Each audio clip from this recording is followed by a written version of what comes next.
Je souhaite la bienvenue à Madame Métadier, élue députée de la 3e circonscription d'Indre-et-Loire le 6 juin dernier, et je lui cède la parole. Merci, Monsieur le Président. Ma question s'adresse à Madame la secrétaire d'État chargée des personnes handicapées. Dans les instituts médico-éducatifs, les IME, des professionnels très engagés accueillent des enfants et adolescents de 3 à 20 ans en situation de handicap intellectuel. Là, les enfants vont pouvoir faire un pas vers l'autonomie, à leur rythme, selon leurs compétences, leurs difficultés et leur parcours de vie. Pour les enfants les plus démunis, le but est de développer leur conscience corporelle et la découverte des sensations. Certains enfants peuvent bénéficier d'une inclusion partielle dans les établissements scolaires, ce qui participe au changement de regard des autres enfants sur le handicap. Malheureusement, ces établissements et en conséquence directe les familles sont confrontés à un manque criant de place. À Chambray-les-Tours et à Beaulieu-les-Loches, par exemple, sur ma circonscription, 2 IME possèdent une capacité d'accueil totale de 157 places et une liste d'attente insupportable et indigne de 140 enfants. Chaque année, seuls 10 à 12 enfants sont admis dans le meilleur des cas.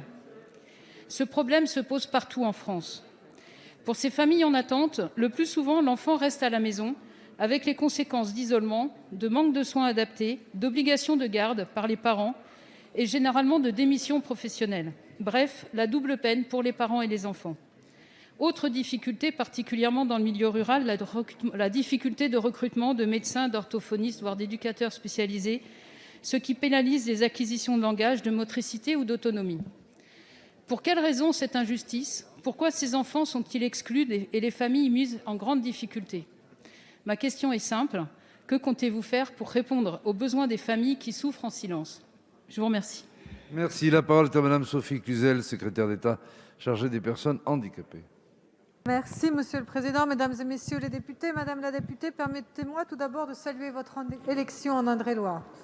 Vous m'interrogez sur la prise en charge et médico-éducative des enfants en situation de handicap. Notre ambition est claire, c'est en effet la nécessité que chaque enfant en situation de handicap bénéficie d'une solution de scolarisation adaptée à ses besoins et à son projet de vie.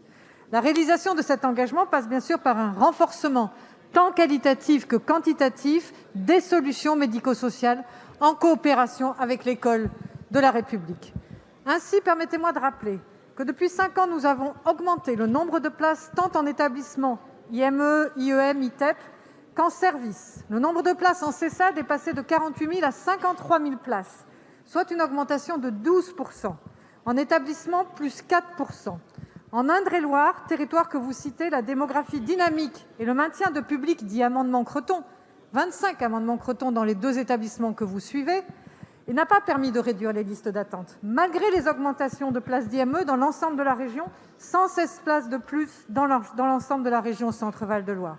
Au total, l'ARS a augmenté 1,6 million d'euros, soit 2,7 %. Pourtant, il nous manque encore des places, toujours et encore. C'est pourquoi nous travaillons avec le ministre Jean-Michel Blanquer à avoir un vrai parcours dans l'école inclusive. Nous développons les maillages de solutions dans l'ensemble de la France avec les classes autistes en maternelle, en élémentaire, les unités d'enseignement externalisées depuis les établissements médico-sociaux pour avoir des temps partagés, comme vous l'avez cité. Nous développons l'accompagnement médico-social à travers la coopération, car c'est ensemble que nous allons réussir, avec les experts du médico-social et avec la communauté éducative, pour offrir ce parcours de temps partagé parfois pour certains enfants. Alors oui, nous ne devons pas laisser ces familles seules, c'est très important. C'est pour ça que nous avons aussi développé le numéro 0800 360 360 pour trouver des solutions pour les enfants en attente. Sachez que nous sommes mobilisés pour cette société inclusive, où que soit l'enfant, quels que soient les besoins de la famille.